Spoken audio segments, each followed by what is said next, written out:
Let's look at the numbers one more time. Right now, Donald Trump ahead with 232 electoral votes, Hillary Clinton with 209. You look at the red section of the country, that is Donald Trump territory. The blue is Hillary Clinton. And right now, he also leads in the popular vote. He has 48% of the vote. Hillary Clinton with 47%. Still a lot of those undecided states, very close, too close to call, and they will decide this thing. That's right. And as you can see, there are only a handful of them left. Most of the country is already filled in. So we're here in the third after the polls have closed, and we're still waiting to see what happens. And very razor-thin margins in some of these states. Let's check in with Sean Caleb's, where, again, folks are on pins and needles. Yeah, without question, there are legions of people behind me. They've been staring at the big screen basically the entire evening. There's been very little emotion in terms of positive cheers that have come up. A lot of people are simply biting their nails, wondering how this could happen. If you listen to everything all the experts said, this should have been a cakewalk for Hillary Clinton. She had more money, she had better organization, she had name recognition, she had experience, First Lady, Senator, Secretary of State. But in the end, she also had a great deal of baggage, and she had the challenge to get those people who did support her in a lukewarm fashion to turn out to the polls. Now, both of these candidates had very high negatives, and if you listen to people in polarized states, they really supported their candidate and really didn't like the other candidate. And Trump was very effective in hammering away at the ethics charges that went against Hillary Clinton, long-standing concerns about the way she has operated, basically dismissing a lot of concerns early on, the way she handled her private emails, and then later trying to apologize, becoming off perhaps not so sincere early on. I can only imagine what it's like as she and her husband, former President Bill Clinton, are probably tucked away somewhere. Very negative cheer just went up from here, so very difficult to say what that is. But look, Michigan and Wisconsin are going to be huge in the next couple of hours. These are states that Hillary Clinton thought she would walk away with. Certainly, there's a lot of white, frustrated workers in the state of Michigan, people who lost their job in the automotive industry, and they certainly went to the polls to vote their frustration, really playing up the fact that he is an outsider, and it's something that Trump always had as a card that he could play. It's really amazing to watch this. We haven't had a lot of drama in our political races since George Bush, the second one, took office, and we have it tonight. It's going to be a long night, and unless things change dramatically, get used to the term President Trump. Mike and Elaine? Sean Caleb's live for us there at Clinton headquarters. And speaking of a possible President Trump, we also want to check in with Nathan King. He has been at the Trump campaign headquarters all night long there in Midtown Manhattan. Nathan, describe what it's been like for you. It's probably a roller coaster ride. A lot of people not expecting much when they went in, and now here they are. I can't tell you, I have not seen a more ecstatic room in politics ever. This is my fourth presidential election, and I can tell you the room is absolutely electric, because they all believed in Donald Trump here, but they didn't necessarily believe he was going to win. And the polls were saying he weren't going to win, and the media was sort of saying he wasn't going to win. Well, he may well win. And so there's this huge sort of groundswell of feeling that their candidate, who they like for plain speaking and saying he would win, and making statements like, we'll make America great again, things that get through to people who aren't necessarily into politics or debating the finer points of policy, they think their candidate may win. It's quite incredible. And every time a state gets called that they didn't think would be called this early or by a wider margin, or that should have gone to Hillary Clinton, just high fives, big hugs, just a feeling that this night could well be theirs. I can tell you, if a couple more states start to fall, they're really going to start wanting to see the candidate himself. We know that he's just a few blocks away at Trump Tower watching the returns come in. We have some pictures of that as well. I mean, he must be beside himself, because a lot of his advisors, and I've spoken to quite a few of them off the record over the last few days in terms of the Trump campaign, knew they had to fight to the finish, but weren't going to call this as a definite Trump victory. And some people thought he would get close, but not like this. It's quite an incredible feeling. You feel here that you are definitely part of one of the biggest potential upsets in U.S. political history. Nathan King live at Trump headquarters, and it's interesting. You look at Ohio, it's flanked by Virginia, which went to Hillary Clinton. On the other side, Indiana, which went for Mike Pence. And, of course, the two states we're keeping an eye on right above Ohio, Pennsylvania, and Michigan. And really, when you think about it, Ohio really kind of got the ball rolling for Donald Trump this evening. That's right. It was one of the first major battleground states that went for Trump, early 18 electoral votes. And Donald Trump won decisively there, 54% to about 45%. Let's check in with CCTV's Jim Spellman. He's been in Ohio the last several days. He's there in Columbus. So, Jim, you've watched what's been happening. You talked to a lot of people out there. What were your thoughts on all this? You know, following social media, hearing a lot of the pundits, a lot of people are surprised at the way this evening has gone. But none of the Donald Trump supporters that I've spoken to here tonight that are attending a watch party around the corner, none of them are surprised at all. They say they've been confident for weeks, if not months, that the poll not accurately reflecting the enthusiasm of Donald Trump supporters and also their frustration and anger at Washington. They feel that this thing all along was going to go their way. So the night is still early. We don't know if that will happen. But what is surprising here is Donald Trump was up maybe 3.5% in the most recent polling, and he ended up beating Hillary Clinton by about 10 percentage points here. That's a huge difference in a swing state that was expected to have a razor-thin margin. We've also checked in with some of those Hillary Clinton volunteers. They've been working extremely hard the last few weeks. They're frankly baffled as to what has happened here in a state that they felt confident they would at least be competitive in.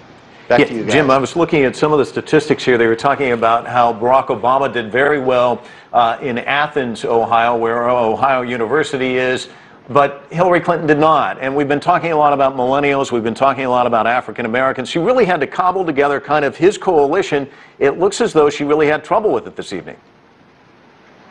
Yeah, and I tell you, one of the things that has really made a big difference here in Ohio versus some of the other states is that there are less Latinos here in the state of Ohio than there are in the United States in general, and certainly than in some of the other developing swing states. But she's had a difficult time mobilizing those young people. I think that when we get more detailed demographic breakdowns, we'll see that that was a very important part of what happened here in Ohio. We got indications from the Clinton campaign as well that there were similar phenomenons happening up in the Cleveland area. That's one of the big cities where the Clinton campaign counted on bringing out huge numbers of young people and African Americans.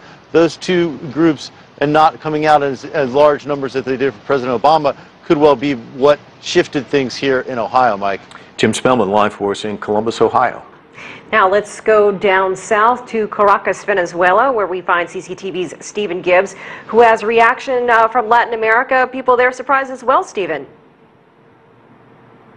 Oh, I think the whole world's surprised. Although I would say that in this part of the world, in Latin America, there is a bit of people who are used to this very, very polarized situation where an election can take place and a big decision which could take the country one direction or a completely different direction. And that, to a certain extent, certainly has been happening here in Venezuela and has been happening across the region. I think people are going to digest really what, let's speculate and let's say it is a President Trump, what his foreign policy will be, and of course people all over the world would be wondering that, but particularly his immediate neighbors in this part of the world. The question will be whether a lot of what he's been saying on immigration, including deporting immigrants, whether that really will happen and whether how much that will affect places around here.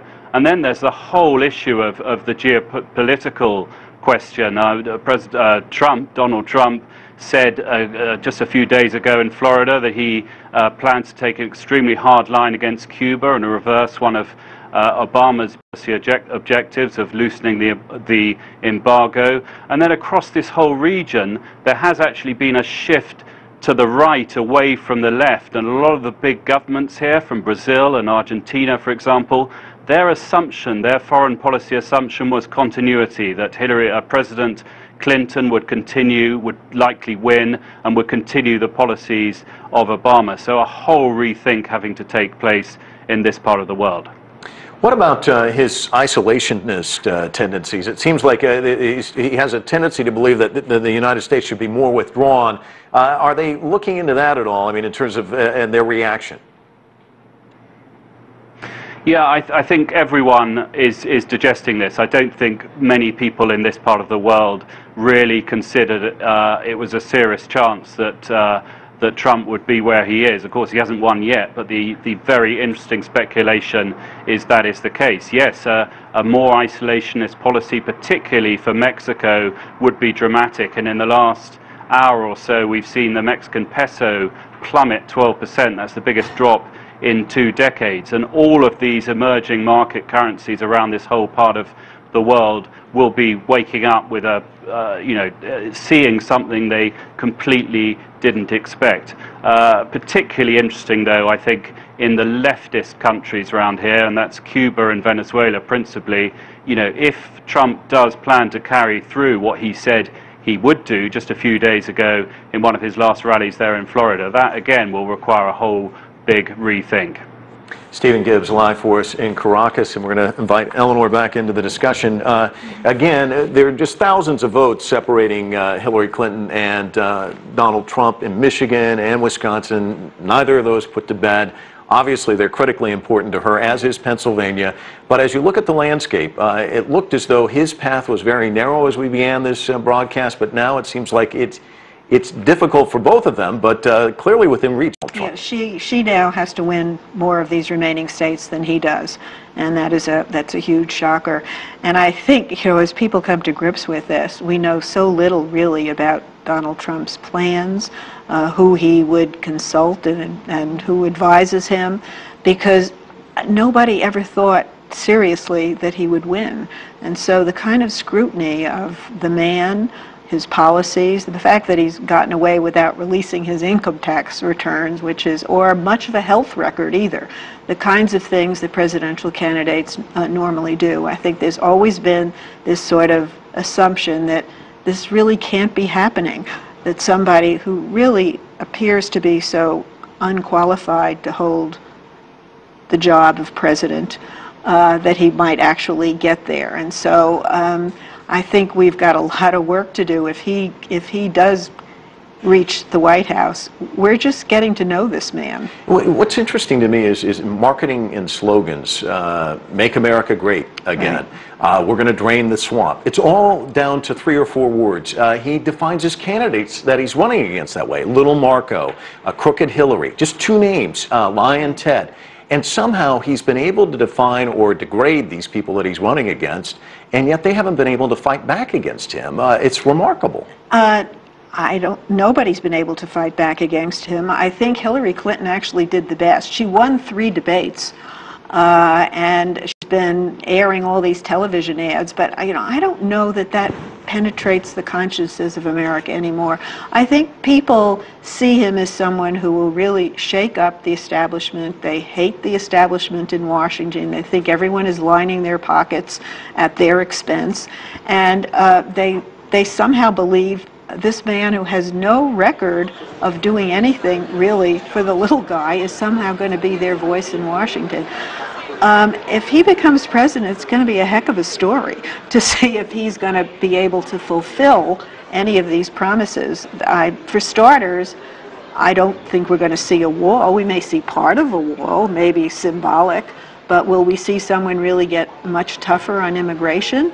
Then we'll see a party that's going to basically say for the short term, they don't really need Hispanic voters. But it feels like this is the last gasp of, white America, frankly. Well, he's getting there because at the moment he has 238 electoral votes. Hillary Clinton still behind with 209 electoral votes. Right. We've been talking about how he got to where he is. Let's turn to CCTV's Jessica Stone and Asier Namdar. They are outside the White House with more. Elaine and Mike, I think Eleanor, your guest, said something that will resonate with so many Hillary Clinton supporters tonight. She said, a different America showed up to vote tonight. How did we get here? A lot of people are stunned by how close this election is. CCTV House correspondent Jessica Stone joined me. Jessica, how did we get here? Well, one of the things I'm just looking at now is the job loss attributed to NAFTA in states like Wisconsin, Michigan, and Pennsylvania. And Public Citizen rates the Wisconsin job loss at 10% of the manufacturing base, Michigan 25%, Pennsylvania 36%. So if you look at those numbers now, you can see that that is a very welcoming place for a person like Donald Trump, who has taken Hillary Clinton and the whole entire Clinton administration to task over the results of NAFTA. Never mind the facts. He's made the argument that NAFTA was bad for jobs. That's what these numbers also appear to show. And even though that's something that we're still arguing out in the public square, there is a real feeling among the voters that are voting for Donald Trump that trade has cost them the jobs. The other interesting thing that's happening with support for Trump is that religious Christian voters are coming out in droves. This could be a record for evangelical voters in the United States. And I know that that is not a word or a term that's familiar to probably the audience, but what that means is that people who vote on purely social issues, issues like abortion, issues like same-sex marriage, are coming out in droves for a person who is not particularly religious himself. So they overlooked some of his personal qualities and said, this is a man that we want to represent us and our values. How much of the votes we're seeing tonight for Trump are about the distrust and hate they feel about Hillary Clinton? In other words, they don't like Hillary Clinton that much that they would vote for Donald Trump instead. I think that's really what brought the rest of the Republican electorate who were on the fence for Donald Trump and maybe would have considered a third-party candidate back to the Republican Party. And we saw that bump in the polls coming into elections. Just after the Comey letter and was released to Congress, we saw this bump in the polls. Some people said, oh, that's because people are now voting against her on trustworthiness. It was also because Republicans were coming home to Donald Trump and saying, you know what, he's the top of the ticket, I'll vote for him, he represents my interests better than her. But certainly the FBI investigation, as you know, Sean has enumerated multiple times this evening, can't be underestimated because it lent credence to the argument that she was not trustworthy. And you know, this was one of the most bitter, divisive presidential campaigns in U.S. history. And Donald Trump also under the spotlight for allegations of sexual assault. And I talked to one Trump supporter, and this is what she said. She said, our support for him is not about his values. It's about his vision for the future. Yeah, I think people were looking for a change candidate. He obviously said that he was one, and that is what people are saying right now. The American public is saying, we don't want the political establishment to represent us. All right, Elaine and Mike, back to you in the studio. Asiye, thanks so much.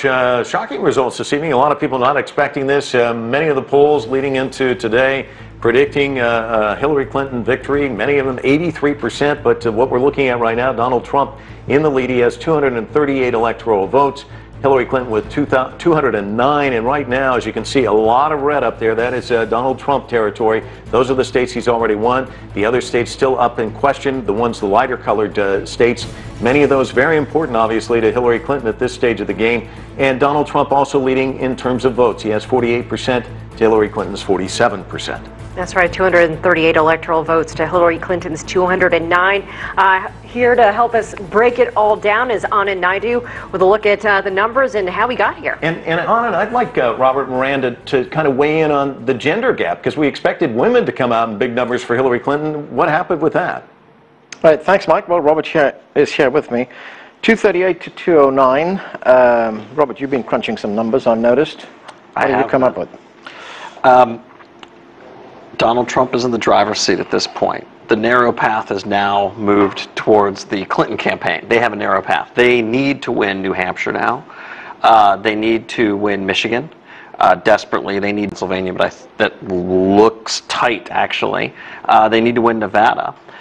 There is a real chance, if things go Clinton's way, that you get to 269 each, and the vote then goes into Congress, and then each state casts one vote for president, in which case Clinton would lose. So she desperately needs Michigan and Wisconsin to come home for her. This was called sort of the blue Big Ten wall. I called it the Big Ten wall. People called it the blue wall.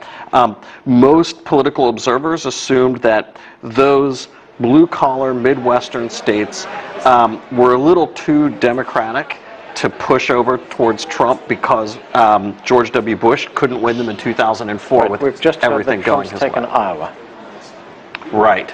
Yeah. And the math I cited assumes that he wins Iowa. It looked tighter, but the math now let's talk about Iowa for a second. Very white state. Right. If you look at if you look at very white counties, they dramatically up their margin towards Trump, which suggests that, in a way, the non-college white voter, that move of that demographic, trumped, so to speak, the gender gap at some level. Yeah.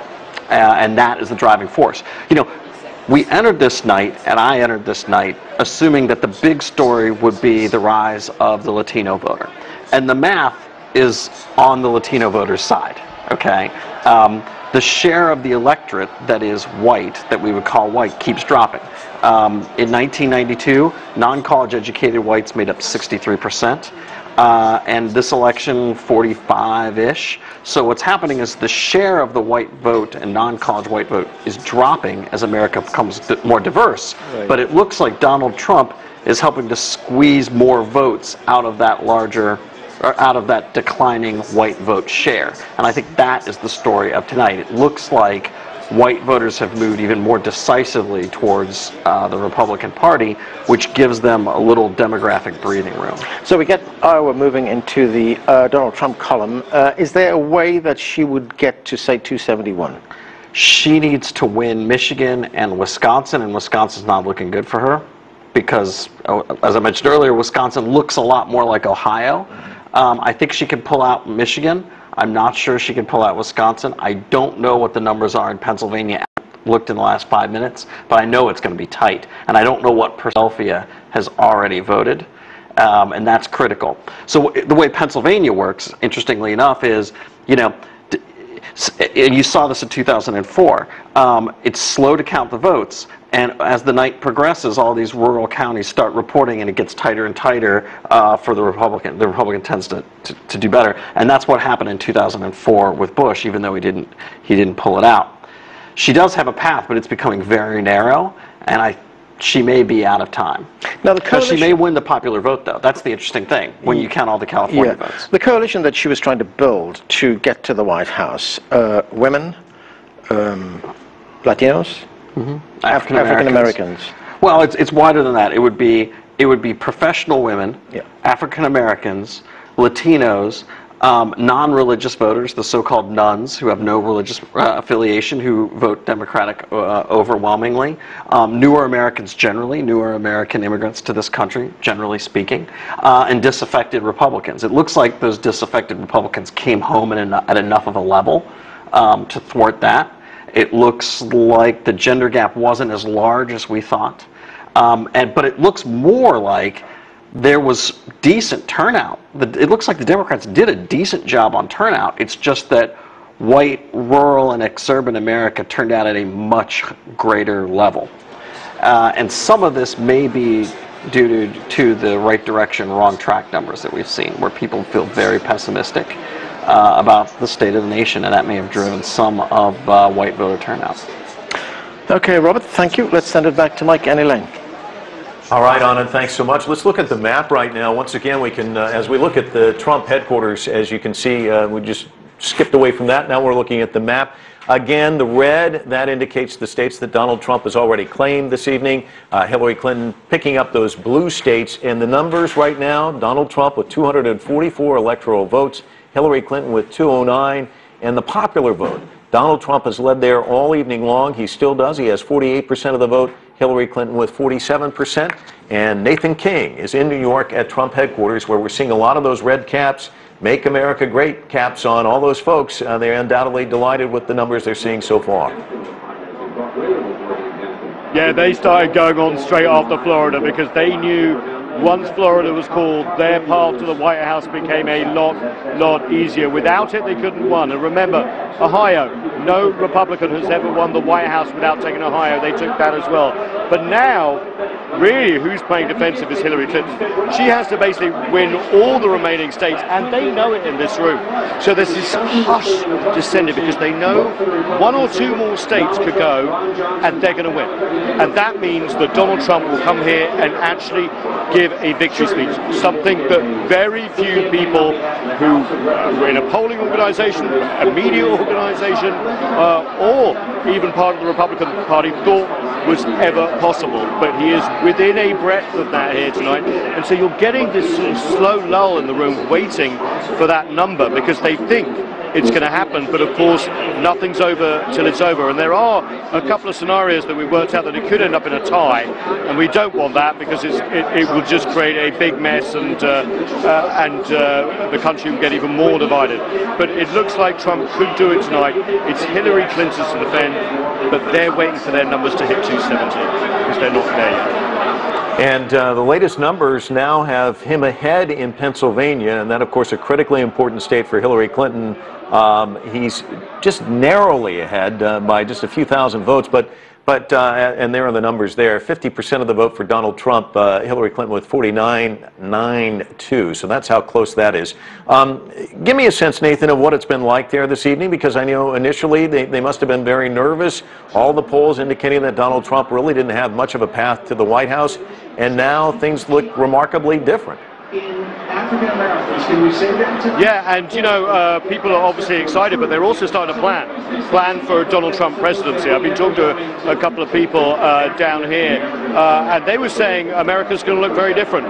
Remember, we have to deliver on a very simple promise, which is bringing quality jobs back to those who have lost them, to win again in the world, in Trump's view, and that means relationships with everyone from Mexico, China, Europe, and other allies, including in Asia, will have to change. Now, is that just campaign rhetoric? Donald Trump says no, and because he speaks plainly, it's not political speak. You could kind of say, well, he said he's going to do this, like build a wall on the southern border and get Mexico to pay for it. All these are real policies that he has said that he wants to initiate very quickly when he comes in, and America is voting for this. And so there are his supporters here who will form part of his administration as well, in middling jobs and higher jobs, are starting to talk about what sort of policies they can enact. And remember, they could have a Republican Congress as well, which controls the money, so they could really make some very, very quick changes indeed. You know, Nathan, he is the ultimate Washington outsider. He didn't have all the celebrities and singers having all these concerts for him in the lead up to Election Day. A lot was criticized about the way his organization was run. He didn't have as many field offices as Hillary Clinton. And I guess a lot of people out there who are voting for him feel that he has run a business, and they're saying, well, they think that he can appoint people or put people and delegate to those positions in foreign policy when it comes to finances, businesses. What are you hearing there as far as who could he bring to his team to help lead the United States of America? Yeah, you know, the thing that comes up a lot on the campaign trail, we're in Pennsylvania this weekend, and we heard this a lot, is that the country doesn't need a politician to run it, it needs a CEO. And Trump is a CEO, and so they think he will bring business acumen into the White House and America, cutting red tape where it needs to be cut, and allowing business to thrive and survive. Now, there has been questions about Trump's business practices and whether his businesses have thrived and survived on a level playing field, but that's what his supporters feel. They feel they're fed up with the politics as normal. They want to throw all the politicians out, start again, at least give someone a chance to start again as well. So, you know, let's just have a look at this scene, because it's quite incredible. It's like a sea of red hats right now. They are all waiting for the next few states to drop. Normally on a presidential race, we would have had it called by now. We're about an hour over the average time, but it's very close in some key states that Hillary Clinton must win, including, as we've been saying, Pennsylvania, including Michigan. These are must-win Democratic states, quite incredible. Big union labor. But it seems that the white working-class male and others, remember the average Trump supporter earns far more than the working class, about $72,000 per household, and over 40% have college degrees, but there is a big core of support from the working class community. It seems like they are voting in droves, and the polls have got this very, very wrong indeed. Well, Nathan, we want to take you to a live picture now outside the White House because we're getting word that there's been some anti-Trump demonstrators outside the White House. The police trying to cordon them off. They just put up the fence recently outside the White House. You see them gathering there, but apparently police having a bit of an altercation with some of these anti-Trump protesters. We're going to keep our eye on that one as well as this evening progresses because a lot of people didn't expect this to happen. Obviously, tensions very high on both sides. And if you are on social media here in the United States, you saw it every day when you got on Facebook or Twitter, people just assailing one another. And that's going to be a tough task for either one of these candidates to bring the divide back together again, because obviously very polarizing, this campaign. And again, one of the things we're going to have to watch is if Donald Trump does secure a victory today.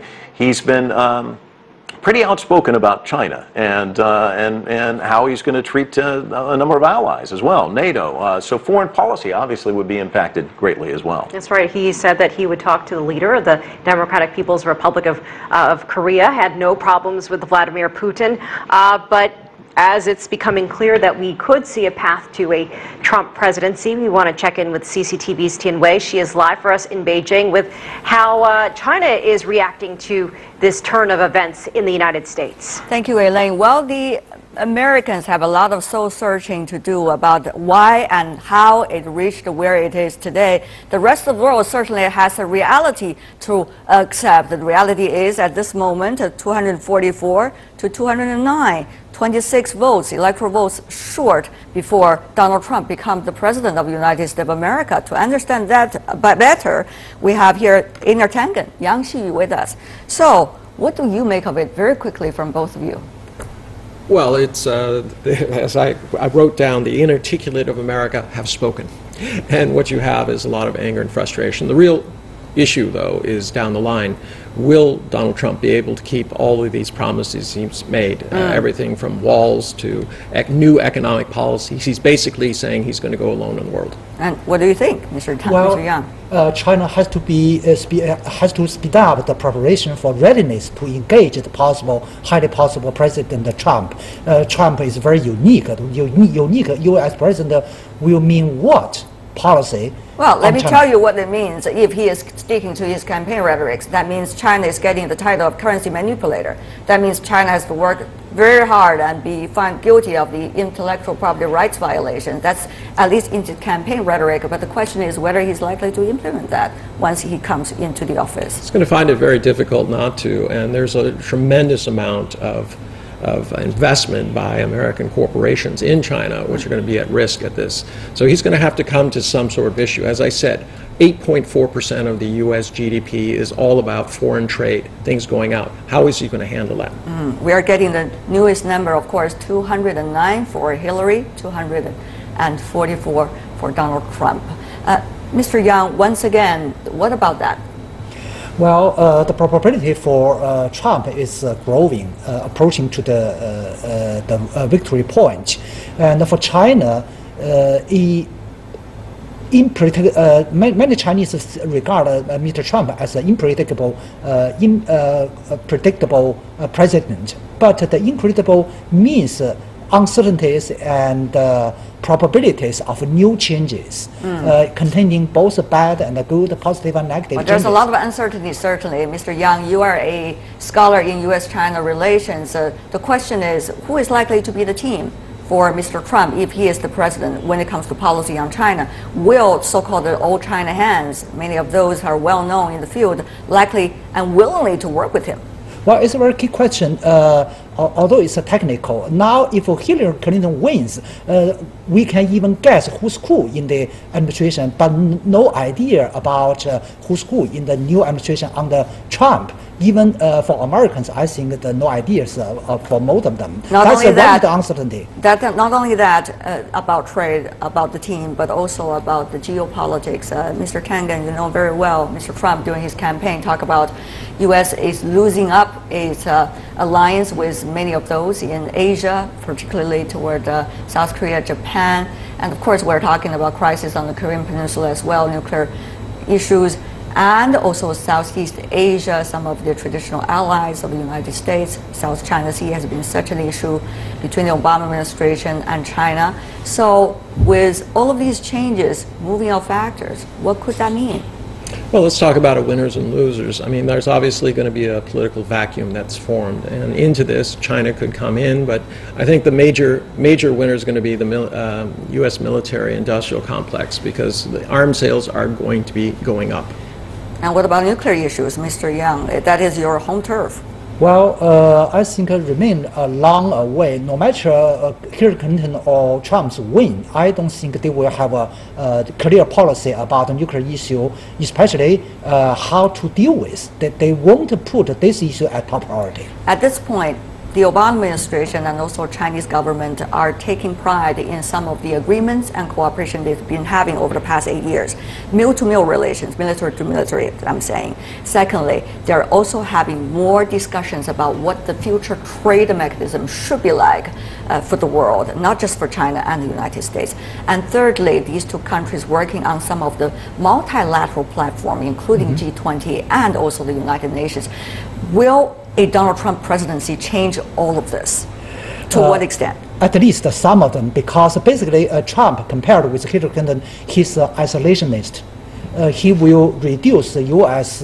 involvement abroad, especially contribution to the international community. That's what we're concerned. On a personal basis, if he's as pugnacious as he was in his business dealings and on the campaign trail, this could spell another kind of trouble for the U.S. A lot world leaders are not used to his brand of brashness, and it could reflect poorly on but situations. Should they be getting used to this? Because we see Brexit, and probably we are going to see very likely this time a Trump president. You see it with Duterte and other, either Putin, etc. There's a move towards much more vocal, much brasher strongmen. Does this mean a whole change and transformation of leadership style in our world today, getting into this so-called the jungle theory? Whoever rhetorical the strongest is likely to approach the most within the international community. Mr. Yang, what does that mean really? Well, many Chinese, let me put it back this way. Many Chinese make a joke, say Duterte in the Philippines is a Filipino addition of Trump. Now we can say American addition of Duterte. Big changes ahead. Right. We do not know what's likely to happen with the international community as a result of this. We do not know a lot of uncertainties regarding China policy if Trump is becoming the U.S. president, the 45th. But we do know some of the latest numbers, 244 to 209. That's the latest number. We'll see what's going to happen. And now let's go back to Washington, D.C., my colleagues there. And Tianwei, at this stage right now, Donald Trump in the lead in all of these critical states right now in New Hampshire, Pennsylvania, Michigan, Wisconsin, Arizona, Nevada, the only one at this stage that seems to be leaning in the direction of Hillary Clinton, and Minnesota. But that's not enough to put her over the top. Actually, the pathway at this stage looking very good for Donald Trump. That's right. Let's turn to CCTV's Sean Caleb's. He has been at the Hillary Clinton campaign night headquarters in New York City with a somewhat subdued mood there, Sean.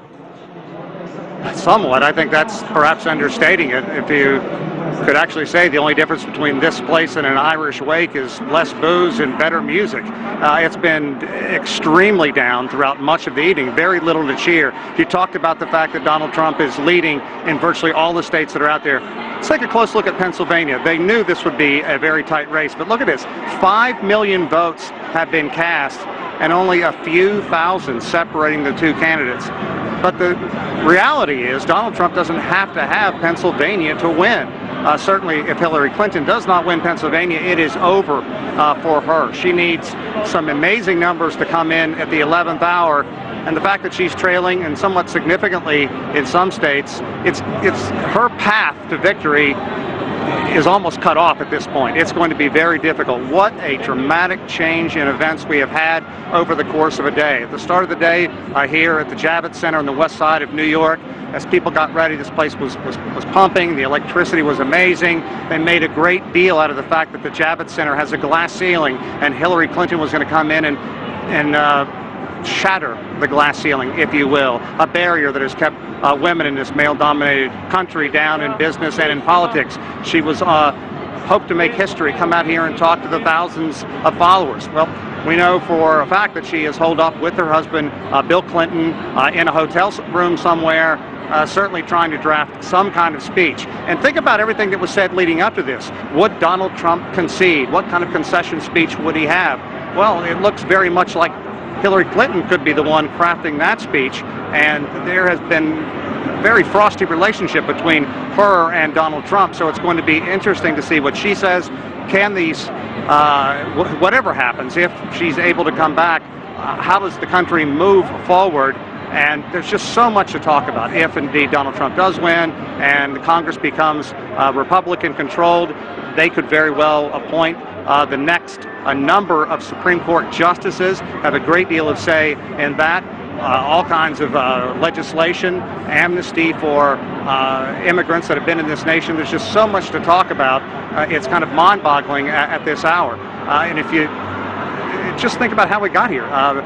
Donald Trump has not released his tax returns in a number of years. The first presidential candidate in something like 45 years to do that. All the name-calling that has gone, well, there's no name-calling now. There's just a lot of jaws on the ground. Mike and Elaine, people wondering how this happened, and if indeed there is a way, hope against hope, for Hillary Clinton to pull out a Hail Mary and win this. And then, Sean, since you started talking, we have declared Nevada for Hillary Clinton. That's 6 electoral votes, but clearly that's not, she doesn't need small numbers right now. She needs big numbers. Donald Trump still in the lead, 244 to 215. One of the things that was telling in a lot of the exit polling was people saying that the United States is going in the wrong direction, and that's been kind of a theme of Donald Trump's. Apparently that has resonated this evening. Without question, I heard some of our guests talk about this as the last gasp of a frustrated white electorate. Loud cheer going up here. Yeah, just reaffirming what you said a minute ago, Mike. This crowd finally has something to cheer about. 6 electoral votes. Formal announcement that Hillary Clinton has won Nevada. But yeah, without question, there are a lot of disenfranchised voters, a lot of people who have seen wages remain flat over 15 years. So they look at 8 years of Barack Obama, and on the surface, look, the stock market's doing a lot better, unemployment is doing a lot better, but people still have a lot of reason to be frustrated. A lot of service jobs created, automobile industry in Michigan has taken a big hit. Certainly the Trump-Pence ticket has tapped into that frustrated electorate in the state of Wisconsin as well. And if you listen to the pollsters, it's going to come down to Michigan and Wisconsin. And Hillary Clinton has to make some kind of strong comeback in those states where people feel so disenfranchised, so frustrated, and clearly turn toward Donald Trump on this night. Elaine, Mike? John Caleb's live for us at Clinton headquarters. We want to turn now to CCTV's Rochelle Akufo. We understand a huge hit. The market's reacting to all of this uncertainty and the news that Trump could win. Rochelle. Certainly, it's been a roller coaster for the markets today. They clearly did not price in a potential Trump presidency. We're seeing that the Nasdaq and the S&P futures have halted because they've reached their 5% maximum drop. Across the markets, we're seeing that Asian markets are down.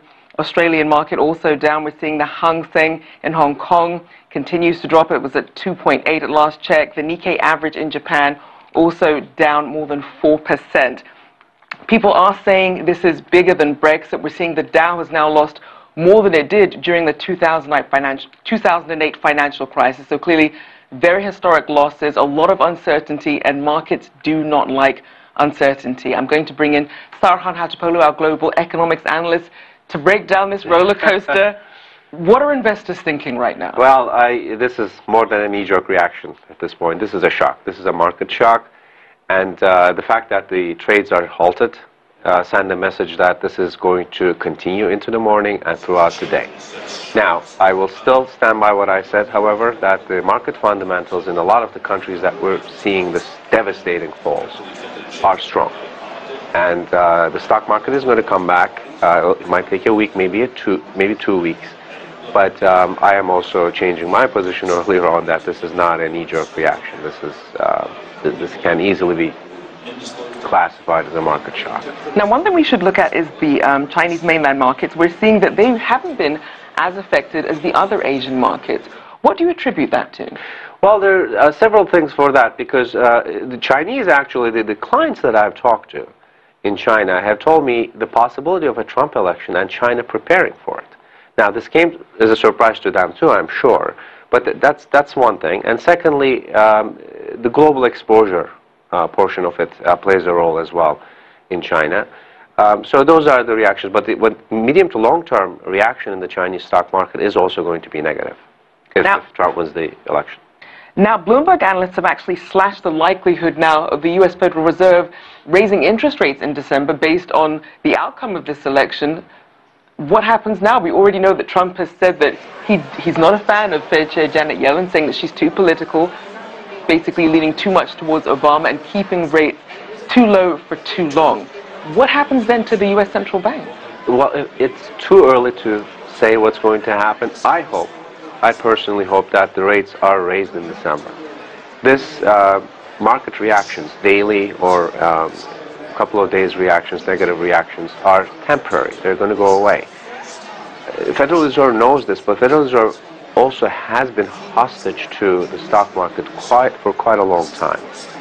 We've talked about it many times before. I wanted the interest rates to be raised because fundamentals are pointing to that. The job report we talked to is pointing to that. But this reaction is unheard of, very unexpected. And Federal Reserve is going to watch what's going to be happening in the next week or so. I hope, if things stabilize, which they will in my opinion, I hope they raise the rates, because if they don't, and there's another economic crisis hits in, the interest rates don't have any room to go down. Now, what about some of the safe havens that investors can turn to in times of volatility like this? We saw that some were turning towards gold. What other safe havens are we looking at? Gold is always the safe haven to go to, but yen, I think, is going to get stronger too, which is terrible for Japan, because they want to depreciate their currency. They want to get inflation into the economy. So that safe haven in Japan, for example, is going to be pretty bad for the economy again. But there's not much to go. This is the dust needs to settle.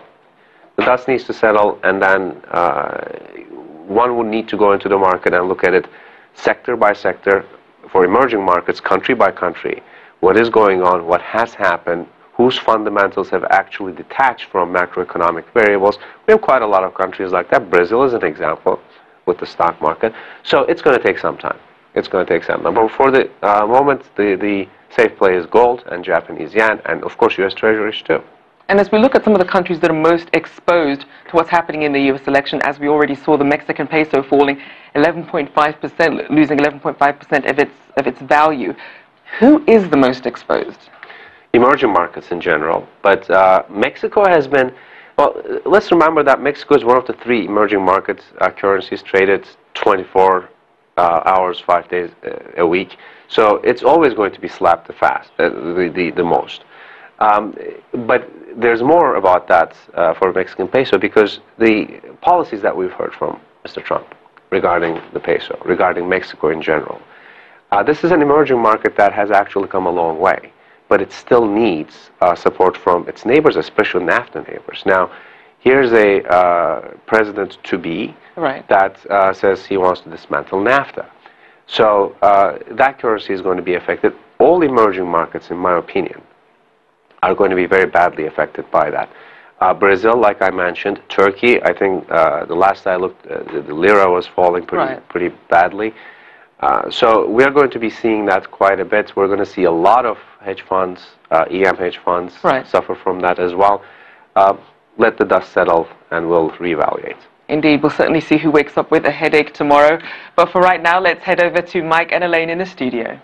Well, at this stage, of course, it's a numbers game, and let's take a look at the map and show you what we have at this stage. Donald Trump with 244 electoral votes, Hillary Clinton with 215. It's interesting to note New Hampshire now, Hillary Clinton leading there, but again, razor-thin margin. And then when you look at Pennsylvania, it's just a matter of just about, what is it, just a couple hundred votes, 2,000 votes actually there. Michigan also tight. Wisconsin not as tight, but Trump leading in those 3 states, also leading in Arizona, and of course Alaska. We won't get those results for some time. Yes, it is about 12:30 in the morning. We are into Wednesday morning in the United States. From yesterday, we've been going through all the numbers. We're still waiting to see what happens here, but again, Donald Trump leading Hillary Clinton, and the road to 270 is getting close. Also still leading with vote count, too, 48% against 47%. Let's check in again with Asier Namdar and Jessica Stone there overlooking the White House. Someone will be taking over that House in January. Let's check in with them. That is for sure, Mike. I wanted to talk a little bit about immigration. This country, this nation is a nation of immigrants, and yet Donald Trump really managed to create division and fear about immigrants coming to this country. And Jessica, that was one of the reasons perhaps that he has been so successful with his message with the voters. And what's so interesting is it's been a message that's resonated not just along the borders of the United States, but in small rural communities where there's been incredible demographic change. Anywhere there was a huge influx of new immigrants, whether it was for jobs or for anything else, there is a lot of Trump support there. People feel displaced, their way of life has been threatened. It's sort of a guttural reaction, and it's something that we're seeing as a potential cause for the turnout in rural communities that we might not have expected to see otherwise.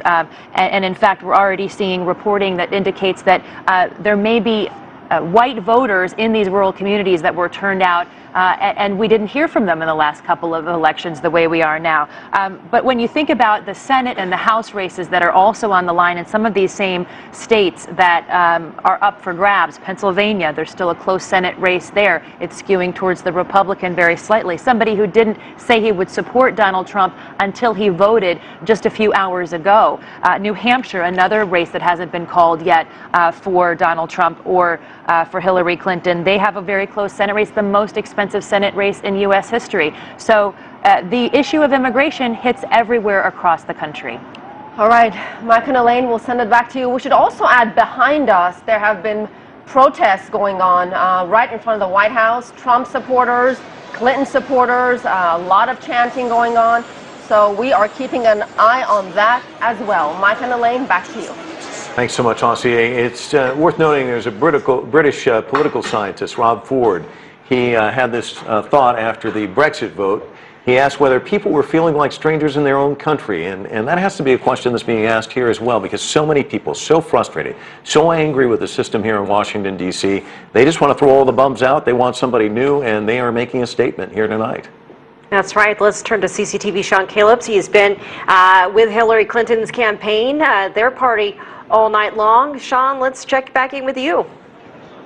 I think party may be overstating it. They're gathered here all night long. Certainly, they were hoping to have something to celebrate. They obviously don't at this hour. A lot of people simply staring at the big screen over my shoulder. Now, earlier in the evening, they were showing these very soft features that portrayed Hillary Clinton as the candidate who was going to reach out and unite this nation, that wanted to embrace Hispanics within the country, African Americans, Asians as well. But unless we see a big change, as I look at the numbers flashing up down on the monitor below me, she's in for a very sobering evening. It's going to be difficult to call any of this information, I think, in the next couple of hours or so, with the way things are playing out. I mean, you have 2 states that are basically deadlocked, Pennsylvania and New Hampshire. Now, both of these, the Clinton camp had hoped to capture much earlier in the evening.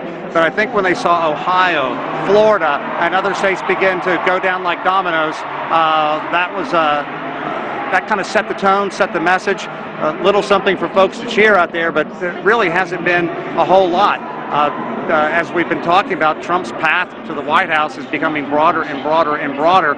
And right now, unless things change dramatically, it's going to be very difficult for Hillary Clinton. She really attached all her hopes to the fact that she was the candidate with greater experience internationally as a Secretary of State, as a U.S. Senator, as a First Lady. She had been in the meetings with the Chief Executive, and she was prepared to make the tough decisions. But without question, Donald Trump tapped into this frustrated group within the United States, a lot of them white males who are simply frustrated with what has gone on basically since George Bush left office. There are a lot of anger, a lot of frustration, a lot of polarization, and a lot of it aimed at the media. If you listen to what the media said, everybody thought this was going to be a cakewalk for Hillary Clinton. And they basically called Donald Trump a joke from the moment he announced his campaign.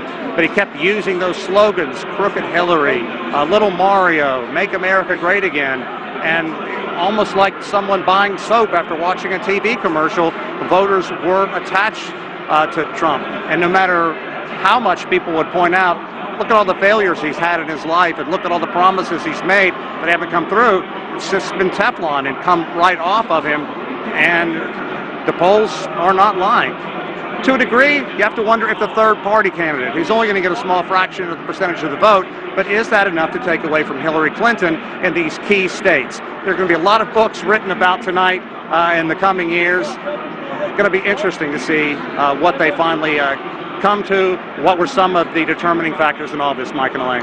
And it's really interesting, Sean. Elaine, we've been talking about this with Eleanor Cliff. You know, he got so much free media and then he vilified the media, but certainly he's been front and center throughout this campaign, and he's in the lead, has been there all night long. 48% of the vote, Hillary Clinton with 47%. As we look at the map, you'd see an awful lot of red there. And of course, these critical states still in play: Wisconsin, Michigan, Pennsylvania, Arizona, New Hampshire. But all of them at this stage, Donald Trump in the lead. He has 244 electoral votes, Hillary Clinton with 215. And right now, Hillary Clinton's got to make up a lot of ground, and there aren't a lot of votes out there. A lot of surprise in the United States, probably a lot of surprise around the world as well, as Asia has woken up to news of this. Yeah. Let's turn to Anand Naidu for a look at what's happening there. Anand. Certainly an ocean of red there on that map of the United States. With me is Afshin Malavian. Afshin, clearly the people of the United States wanted change. We see that in tonight's election results, but I guess if we look at the agent of change, they chose, or are choosing, Donald Trump over Hillary Clinton. So that message that he had throughout the campaign, make America great again, that's resonated, hasn't it? Sure, it certainly has. And you know, when you look at the way America's been changing, and we talked a lot about globalization, we talked about free trade, and particularly some of the manufacturing states. And it doesn't surprise me that there was a populist candidate that emerged, and it actually emerged victorious. It does surprise me that it was Donald Trump, right?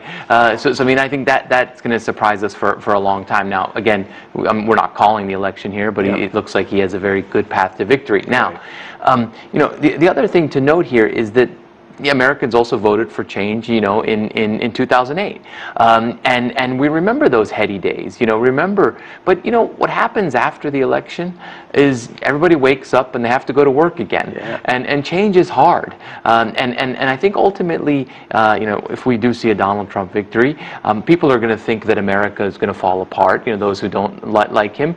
But America's institutions are strong. America is a strong country because it has powerful institutions, it has some of the greatest innovators in the world, and I think those things are not going to go away with a Donald Trump presidency, and I think that's important to remember, particularly as I'm reading some Twitter feeds and people are proclaiming the end of the world.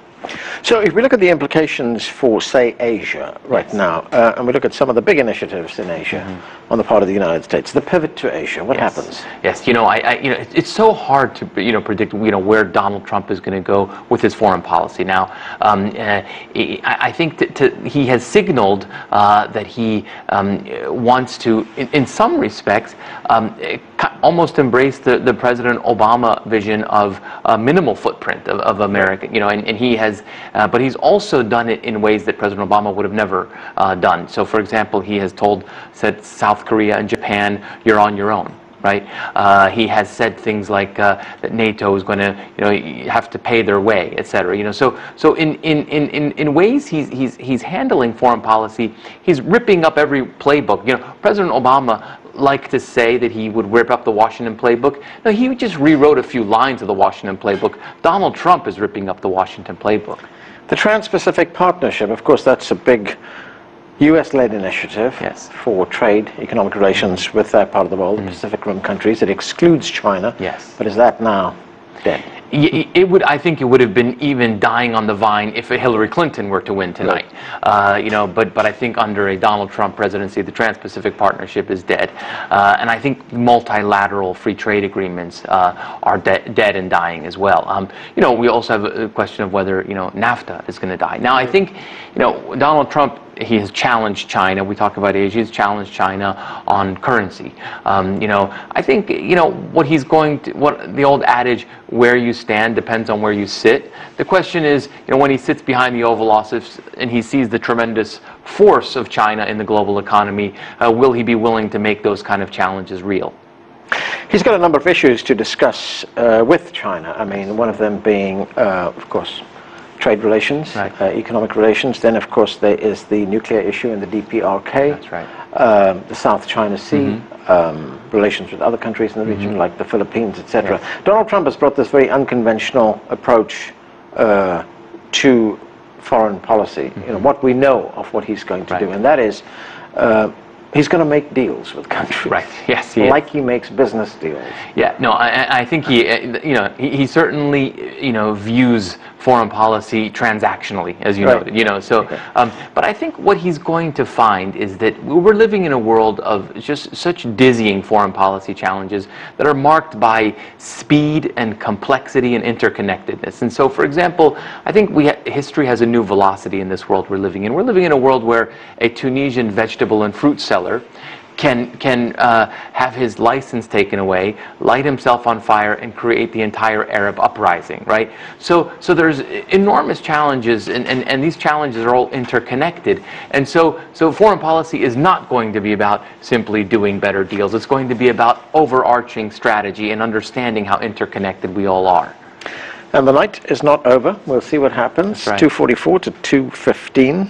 Let's go back to Mike and Elaine. We still have these 5 states we're keeping an eye on, and they are all razor thin. Again, Donald Trump with 244 electoral votes, Hillary Clinton with 215. If we look at the map, you'll see an awful lot of red on the screen there. The blue states represent the ones that Hillary Clinton has captured. The ones that have no color, those are the ones still in play, and the ones that everyone, they're all keeping their eye on it. Again, he has 48% of the vote, 47% for Hillary Clinton. So very, very tight race. Hillary Clinton would have to win all of the states that are left.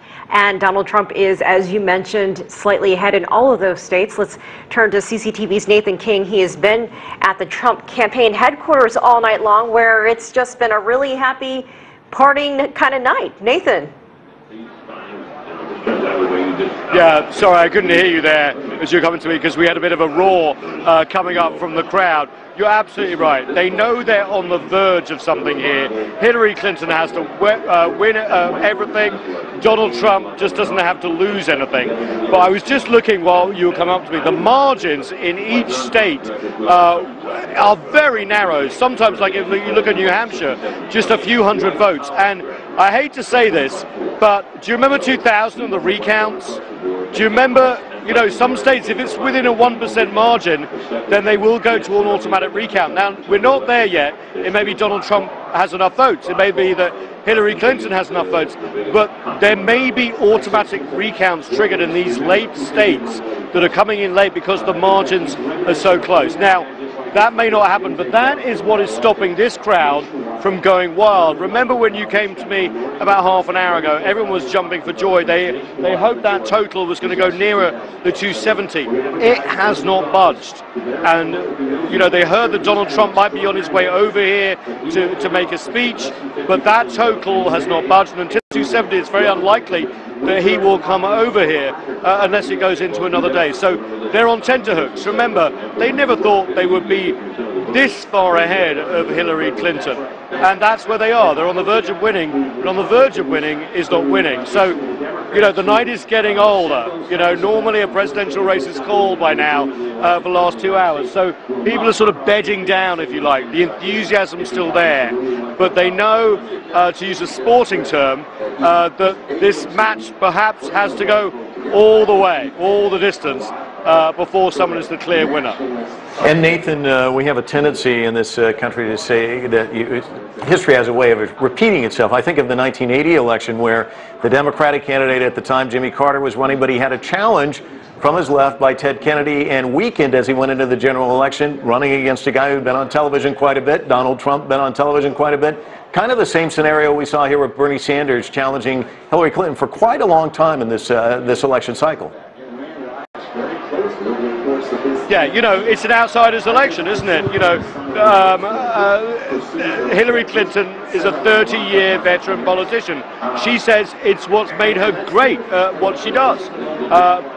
Donald Trump is not. There is a hunger on both sides of the political spectrum here in the US, and I don't want to over-labor the point, but we do see it in other countries as well that have liberal democracies, that they're not happy with left, they're not happy with right, they just want the right policies. And is America going through one of those periods at the moment? We don't know, but actually the people on the far left of the Democratic Party and the right of the Republican Party actually have more in common in terms of policies than the people in the middle. So it's a very interesting time. We're going to have to wait until the end of this before whoever's president in the next 24, 48 hours or maybe even longer, comes out and tries to shape this nation. But whatever policies they have to take into account that they nearly lost to that other person who carried nearly half the country with them. US politics has been very divided for a long time, but the razor-thin margins of winning in these states suggests it's even more divided, suggesting a new kind of politics, perhaps. Exactly, because what happens when the other side, which is about the same amount of people who voted, wanted the other person? We've seen that a lot, and we've also seen in this country where this election has divided family members, friends and family members. It's that divisive. It's been an interesting night to watch. That's certainly the case. And let's go to the White House again. Overlooking the White House is Asiya Namdar and Jessica Stone. Again, we were seeing a disturbance out there. I don't know if you guys can update us on that and talk to us a little bit about what you're seeing this evening. Well, Mike and Elaine, it's hard to see from our vantage point the crowds, but we certainly can hear them. At first, we heard trumps for President Obama. It was 4 more years. And then things got a little rowdier, and it turned out to be a little bit more angry chants against Donald Trump. And we still hear that. We don't see them, but we can certainly hear them behind us, and it's still going on.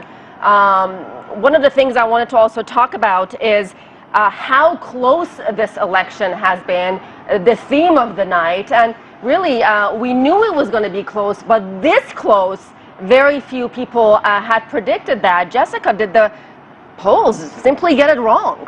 It sure seems like that. And you know, Mike, you alluded earlier to that quote from British political scientist Rob Ford about what it feels like to go through Brexit and find out that on the other end of it, people may not, you may be in a country you don't recognize. I think that the pollsters similarly are going to wake up tomorrow and are already realizing and analyzing and soul-searching, how did we get this wrong? And one possible answer is that their sample size just wasn't representative of the people that came out to vote. They didn't calculate for the rural voter, the white voters that came out, and that may be something that we see. There's been some reporting along those lines already, so we'll have to see ultimately who matters in this election. But you know, we were talking earlier between ourselves about the fact that this has been a campaign where Donald Trump did not run an inclusive campaign. He did not reach out to Latinos. He did not reach out to African Americans. I mean, here and there, but there was not a ground game for them.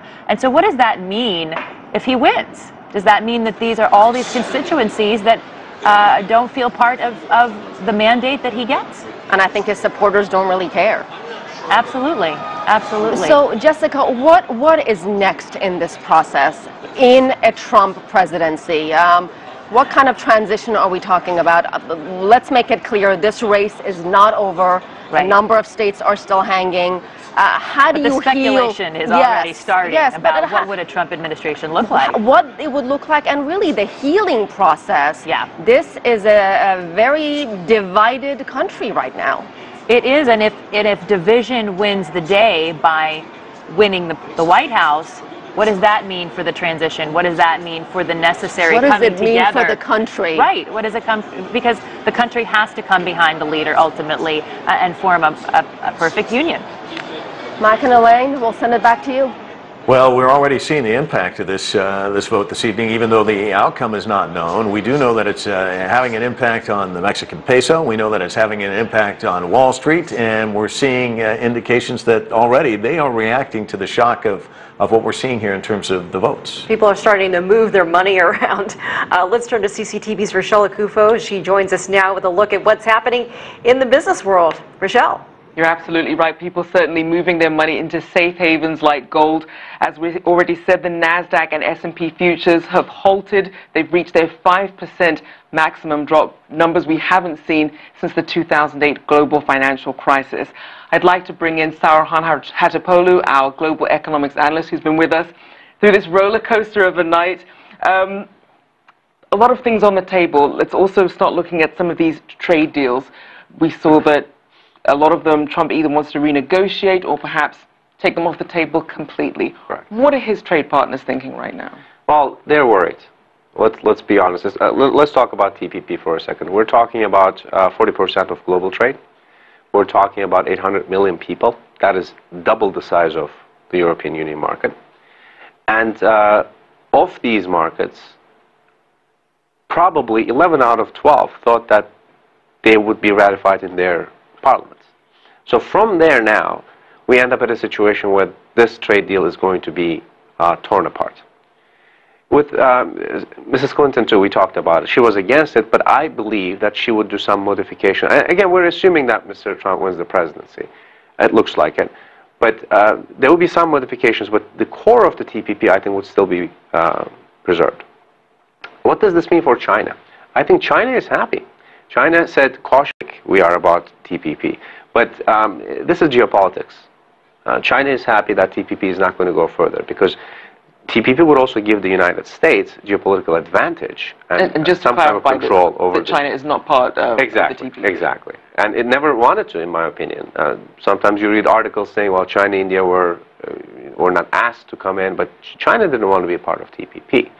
So we're going to see what is going to happen to trade deals. But because we didn't hear too much from Mr. Trump about what he's going to do other than building walls and doing bilateral trade with the countries that he wants to do bilateral trade with, some serious thinking is required here. And when he gathers his team together and looks at the trade deals, what needs to be done, I'm assuming that there's going to be some kind of a multilateral approach to somewhere because of the team that he's going to be bringing in. Right. Because we simply cannot afford to go back to the 60s, 50s, and apply protectionist policy all over again. And speaking of that trade protectionist policy, the IMF has already said that having this trade protectionist mentality would actually hurt global growth in the long run. Yet when it comes to the jobs that in a lot of these swing states, a lot of these former manufacturing and coal hubs, a lot of these jobs that really don't exist anymore because of either modernized technology or just the fact that the landscape has changed. So you have all these promises that Trump has made to all these voters. Can he actually deliver? Short answer, he can't. But no politician can. They say a lot of things during election campaigns. I have yet to see one politician do everything that he or she has said. Some come closer, some don't. But I think Donald Trump is, what he's going to be doing, what I'm pretty sure about, is his tax policy. He's going to go down with the trickle-down economics. He's going to be cutting the taxes for the wealthy. He's going to actually redo the tax code. Wall Street is going to be affected by it. Now, I'm going to give you just an example about what he's saying, and some of my clients are absolutely confused about. There's something called carry interest, where executives or people in these companies can take money as profit. So they'll pay, because of that way of doing it, less tax. Well, he said, I'm going to get out of that. Unfortunately, we'll have to leave Okay. it there. As we see, still not a done deal at this point, but obviously we have to keep going and see what else is going to happen here. So for that, we're going to take it back over to Mike and Elaine in the studio. And Rochelle, you know, he's talking about emerging markets. We're talking about the peso. Obviously, when you talk about the market, people's 401ks, all of these impacted. But other people are starting to comment on social media about their fears about perhaps a Trump presidency. You know, a lot of minority groups feel left out. Donald Trump didn't hold back when he was talking about Latinos, the African American community, women. So there's this fear this speculative fear on social media as far as what will happen next. We also have the refugee issue here in the United States. He said he's going to turn off the spigot. No more refugees coming. Roy Ruttenberg caught up with one refugee to kind of get his take on things. Let's listen to this report. Mohammed Sayadi is a long way from home. The 24-year-old Syrian refugee is now working at a liquor store in the U.S. state of Kentucky. I ask him if that's a problem, since alcohol is largely forbidden in Islam. I told you, I start to be American now. And he continues selling. Thank you, brother. Mohammed works hard, but sends most of the money he earns back to his family in Jordan. My dad, he old man, he can't afford. They're also refugees and have applied to join him. They have a case, but we just waiting for them to come to here. I pray for them every day. When we first met Mohammed a year ago, he had just arrived in the U.S. and spoke no English. He was talking with his family every day, a routine he still follows religiously. He tells us he misses Syria, but tries not to watch the news. So we show him some footage from his hometown. I don't like to see this picture. Because it makes you confused, man.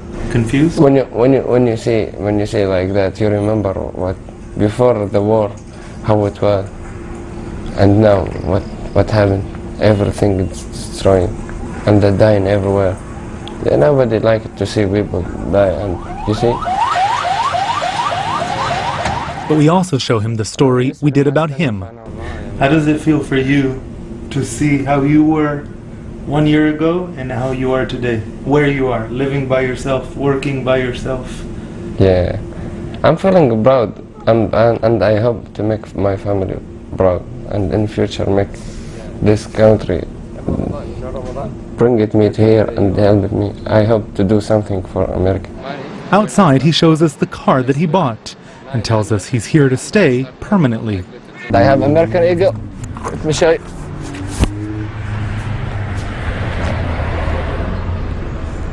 And in future, I hope to go to American Army. Mohammed has been reluctant to tell people about his story and his journey. When they know you are a refugee, they will think you will do something bad for them. You will destroy America. You can find bad person in everywhere. But today he opens up. I have been here 1 year. He explains to a customer why he's being filmed. Because I'm refugee, they do that for me. No, but look, I'm American now. Congratulations, baby. You too, baby. See you later. All right. Have a great night. Roy Ruttenberg, CCTV in Louisville, Kentucky.